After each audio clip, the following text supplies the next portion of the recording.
one more time the person we love to hear from, your CEO, Dave Bassett. Please help me welcome him to the stage.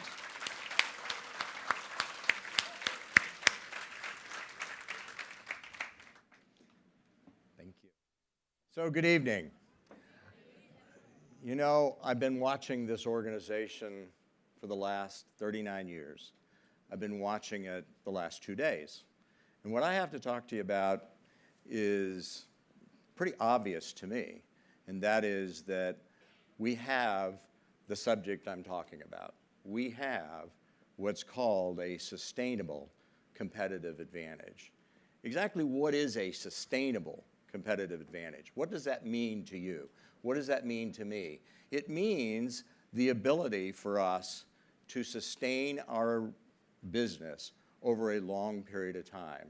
Remember something, you know, as a matter of fact, Forbes magazine, I think, says it like this: given enough money and enough time, your competitors can duplicate almost everything you've got working for you. They can hire away some of your best people. They can reverse engineer your processes. The only thing they can't do is duplicate your culture.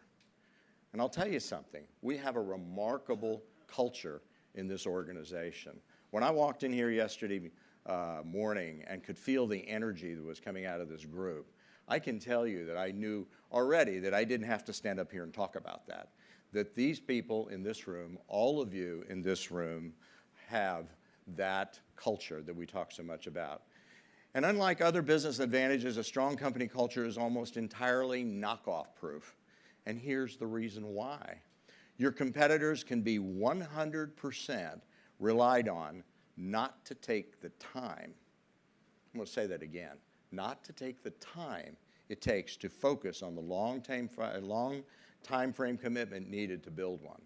It's hard work. It's very hard work to build a competitive, or to build a company culture. A strong, consciously developed pro-customer and pro-employee company culture is a business advantage that will serve us for many years and inoculate the brand against inroads. What's really interesting is I did a little research here, and let me ask you this question. Let me see if you can guess the answer.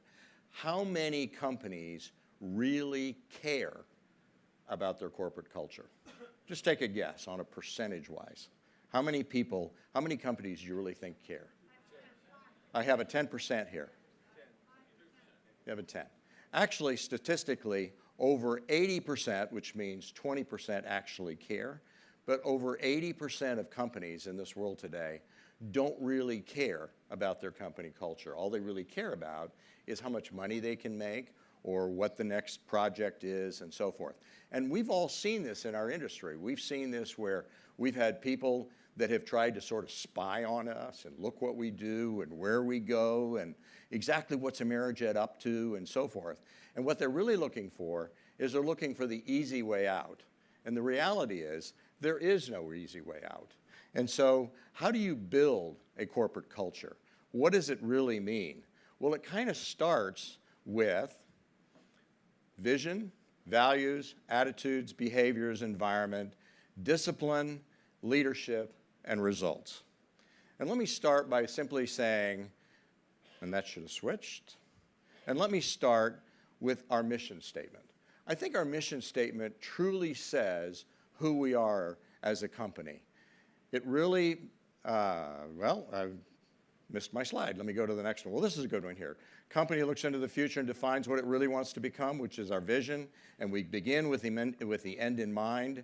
And good business leaders create a vision, articulate the vision, passionately own the vision, and relentlessly drive it to its completion.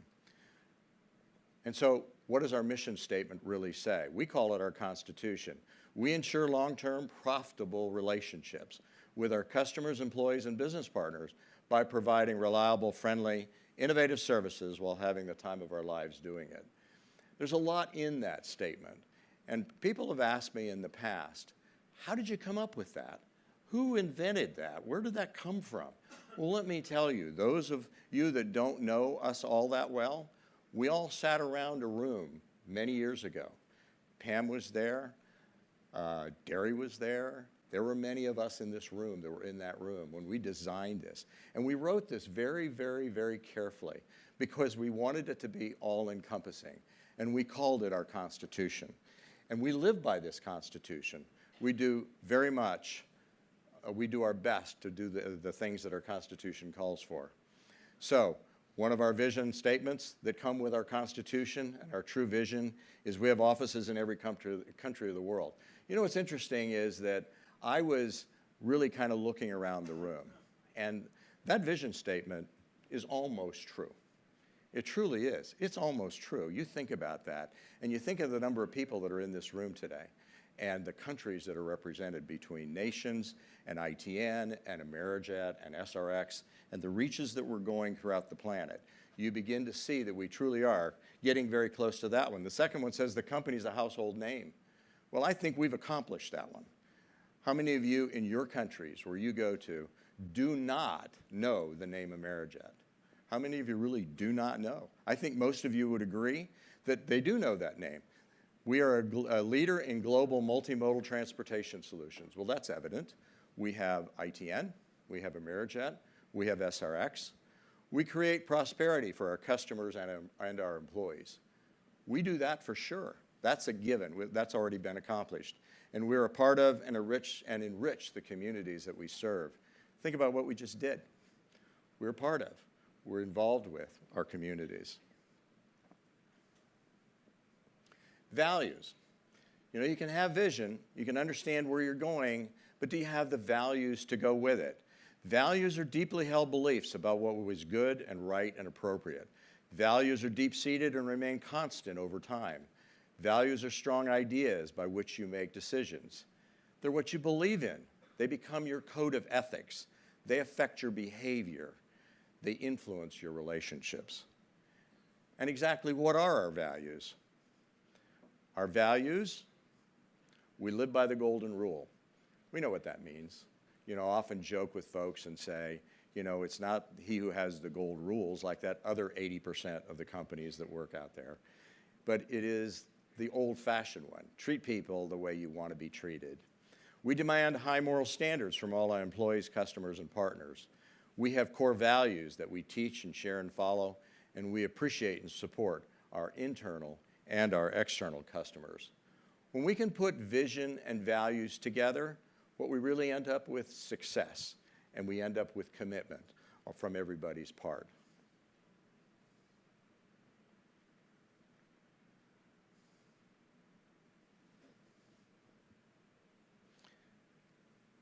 Attitudes and behaviors. It's truly all about service.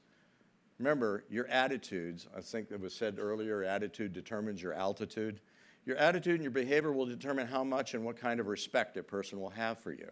Remember something, people and customers come first. That's part of our culture. Our people and our customers are the first thing we think about. And how do we do that? We have our STAR program, SMILE, take initiative, act with vision and values, respect everyone. And so, as a reflection of what our attitudes and behaviors really are, we are grateful for our customers. How many of us today are really grateful for our customers? How many of us? Absolutely. We exceed our customers' expectations. How many of us do that? Absolutely. We sure do. Our customers are the reason we are here. How many of you actually believe that? Absolutely. And we are committed to excellence in everything that we do. These are huge attitudes and behaviors. These are things we have assimilated. They're part of who we are today. And I'm very, very proud of that. Environment. Environment's where we work. It's where we are. It's who we associate with. And our environment, and any good environment, requires transparent and open communications. We really work hard to do that. It's a work-life balance. If you work too much, as somebody used to say to me, too much work makes Dave an old man. You know, well, too much work will make you an old man or an old woman. There needs to be work and there needs to be life and there needs to be balance. And it's important for us as a company to make sure that our people get that. We need training and development. And we work very, very hard on our training and development. We train people not only in their job, but we train people every single month about what our culture really is, What are our values? What is our vision? Where are we going? I hold, and Candy has and we as a company have a vision training session every month, generally once a month, sometimes twice a month, depending on how many people have actually attended. And I can tell you that the number one question that people ask me, always, where are we going? What are we doing? How are we doing? And so training and development is important to everybody. Everybody wants to know what's going on. And they need to be recognized for hard work. Everyone wants to be recognized. We need a strong team spirit. That was demonstrated a few minutes ago out there in the other room. Each and every one of you are involved in a team, and I know that each and every one of you were working very, very hard to achieve the winner of that contest we had back there. Okay, so it was fun, but the team spirit was really what showed as each person was running up and down that hall and the sweat was running off because the room back there was warm. And how we show that in our vision statements? How do we really represent that? It's here. We create an environment that fosters having the time of our lives. Have you had a good time so far this week?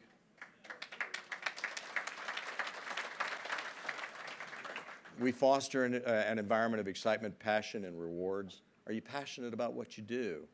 We're committed to our training and development. We provide exceptional growth for our growth opportunities for our employees. I'm going to tell you something, guys. Mrs. Rollins came to work for me in 1979. Today, look at what she does. Do we provide exceptional growth for our employees? Absolutely. And that's our responsibility for every single one of us. Those of you that are agents, those of you that are out there doing business with us, remember, you need succession planning. You need to understand where you're going. You need your people to be trained, and you need to give them growth opportunities. If you don't have growth in your life, you're not going to move forward. Discipline, execution, and accountability. Don't take the word discipline the wrong way. I'm not talking about disciplining somebody here. I'm talking about the discipline that it takes to make something work. First, you have to have discipline. You have to make it happen. I think Joaquin spoke about that a little earlier, about the discipline of waiting. You know, don't eat the marshmallow for 15 minutes. Have the discipline to be sure you understand and can follow through on your practices. And then execution. You actually got to do it. There's really we can talk all about great ideas, we can come up with great ideas, but at the end of the day, you got to execute them. They actually have to happen. And you have to be accountable. You have to truly count yourself and ask yourself, are you accountable? Are you making sure that what you said you were going to do, you actually did? The difference between a successful person and others is not the lack of knowledge, but rather a lack of will. It's seizing the day and accepting responsibility for your future. It's seeing what other people don't see and pursuing that vision, no matter who tells you not to. Who was it? Arnold Schwarzenegger said something about, I don't let people tell me what I can't do. Something along those lines. Don't listen to anybody who tells me I can't do it. Thank you, Candy. I can't remember the quote, but it's absolutely true. It's about discipline, and it's about execution. Execution, the ability to get things done. Execution is a mindset, a specific set of behaviors and techniques that a company must master in order to have a competitive advantage. It's more than a tactic. It is a discipline that must be built into a company's strategy, goals, and culture. And the leader of the organization must be deeply engaged in it. Vision without action is merely a dream. Action without vision just passes the time. Vision with action can change the world. There are, to me, four core questions that come out of execution. People. Are the right people involved? What is the plan, and is it workable? Can the people make the plan work? And who is going to make sure the results are attained?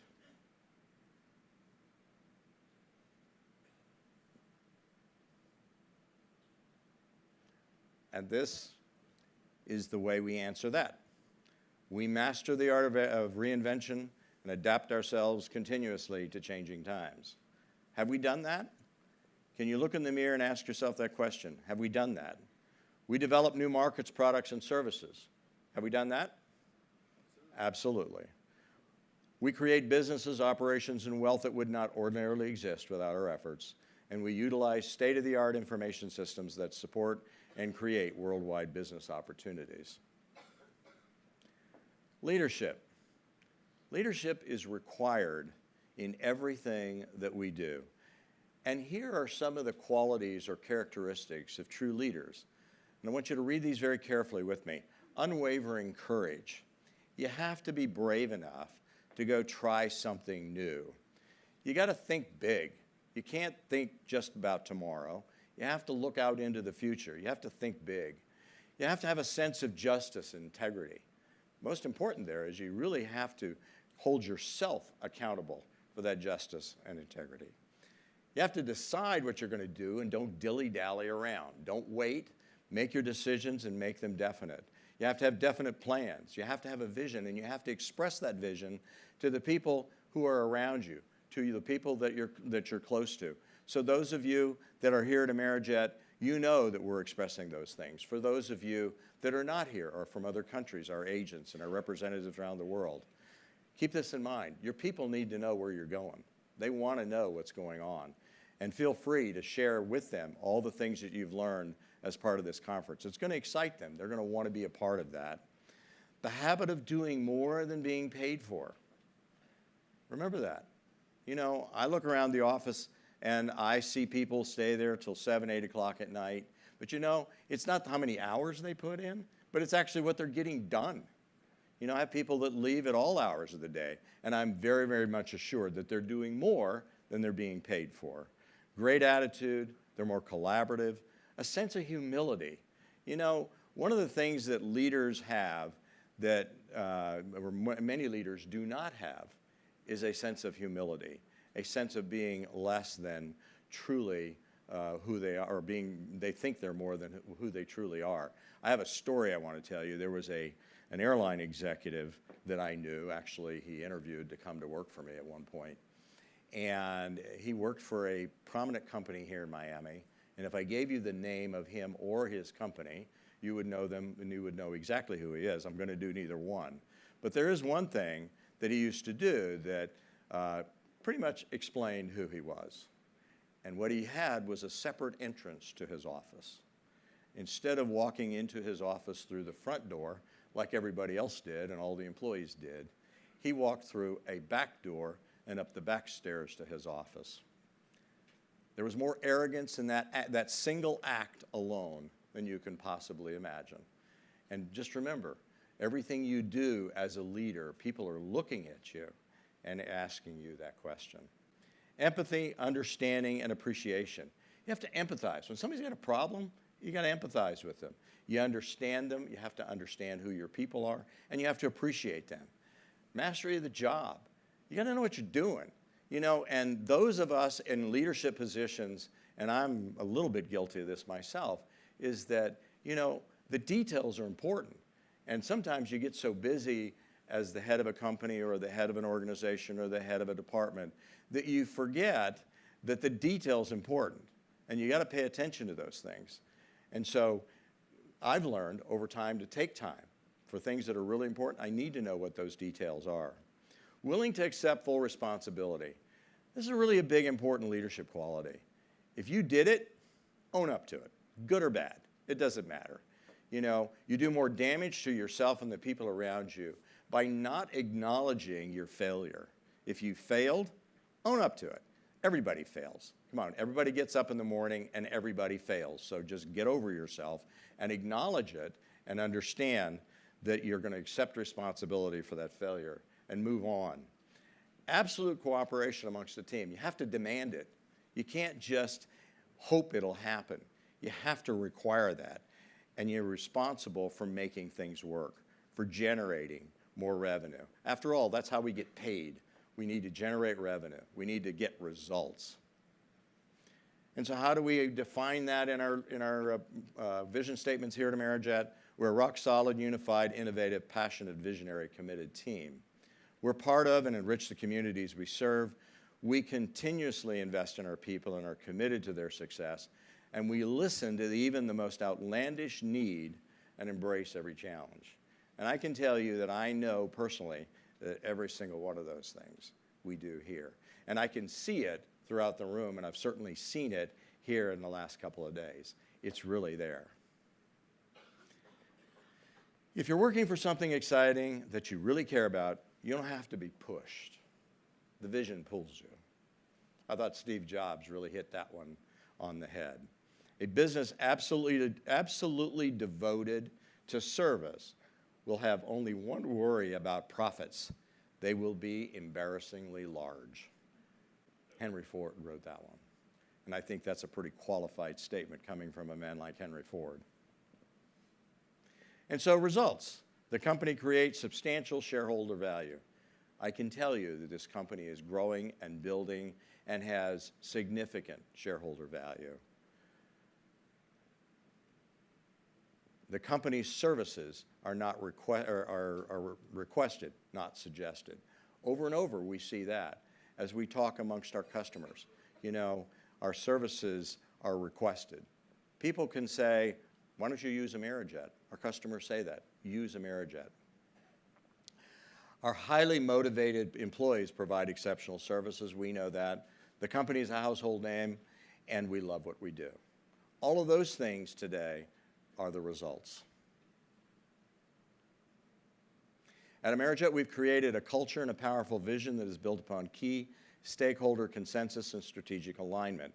This process results in the full engagement of each team member within the organization. The entire team is focused on Amerijet's shared vision and shared values. And I'd like to leave you with this thought. There's a reason Southwest Airlines is still recognized as the front runner in our industry. They have a proven corporate culture of people and customers first. At Amerijet, we are creating that sustainable competitive advantage. Will you all join me in making that a reality? Thank you.